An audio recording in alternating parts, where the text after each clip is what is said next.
The federal government says the state of emergency in Rivers State will not last longer than necessary. According to the Minister of Information and National Orientation, Alhaji Mohammed Idris, President Bola Tinubu will lift the emergency rule as soon as normalcy is restored. The minister pointed out that President Tinubu as possible. He emphasized that Mr. President had no intention of taking over the governance of the state or appointing a governor for the state. In another development, the President Bola Tinubu-led administration is committed to delivering world-class infrastructure across Nigeria in record time and through sustainable financial models. The Minister of Finance and Coordinating Minister of the Economy, Mr. Wale Edun, gave the assurance on Sunday in Benin during the kickoff of the reconstruction of the 125-kilometer Benin-Asaba Expressway.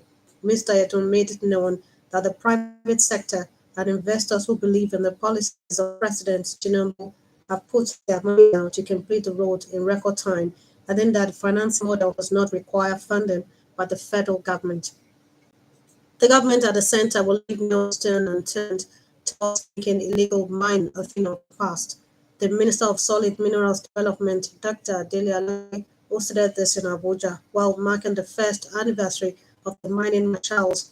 A special enforcement unit for the sector said henceforth there will be no hiding place for illegal miners, disclosing the federal government's plan to strengthen operations of the mining marshals and ensure nationwide coverage. Dr. Alake noted that within 1 year of the marshals, the Corps has significantly disrupted unauthorized mining activities and restored investor confidence in the sector.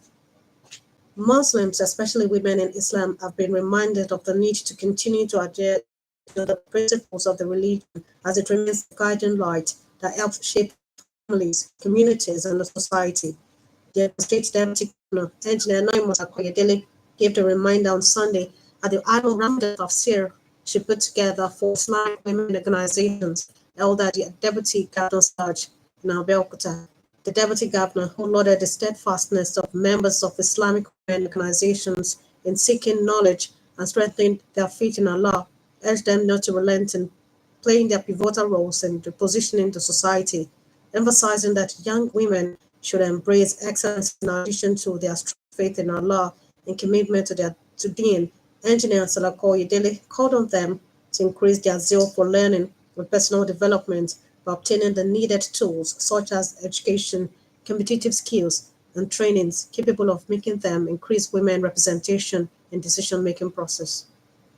From other lands, reports say talks between the United States and Russian officials are taking place in Saudi Arabia. According to reports, this morning's talks are aimed at agreeing to a ceasefire deal between Moscow and Kiev. They follow separate talks between Ukraine and the US in Saudi, which Ukraine's defense minister called productive and focused. Russian attacks on Ukraine, however, continued overnight with Kiev saying that Moscow launched 99 attack drones. South Korea's Constitutional Court has dismissed impeachment of Prime Minister Ahn Duck-seo, reinstating him as the country's acting president. Mr. Ahn took over as acting leader last December when President Yoon Suk-yeol was suspended from duties and impeached by Parliament after he attempted to declare martial law. However, he only lasted 2 weeks in power before lawmakers voted to impeach him as well.